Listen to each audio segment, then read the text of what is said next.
The council opted for an open attitude towards modernity and a commitment of Catholics in and to the wider world.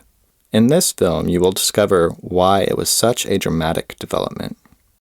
We find it normal today to look positively at the current time and world, but for centuries, philosophy and religion often focused on detachment from the mundane and the temporal. This was because it was believed that such detachment left more room for the spiritual and eternal, even the divine. Until the early 20th century, the Church often looked with suspicion at the developments in the world. To name but one famous example, the severe condemnation of liberalism and modernism in 1907. Even during the council, some council fathers continued to promote distrust towards the modern era and developments in the wider world. Pope John XXIII gave the council a different assignment, aggiornamento, and he wanted the Church to consider what it had to offer to the modern world in a constructive sense. The vision of John XXIII slowly began to become more influential throughout the council.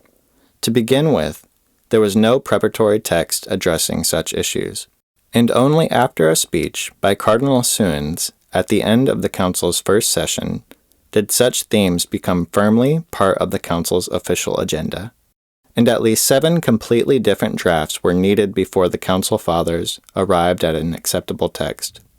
In 1963, Gerard Phillips was working with a group of theologians on the so-called text of Mechelen. And in Krakow, under the guidance of Monsignor Wachla, a Polish text was made.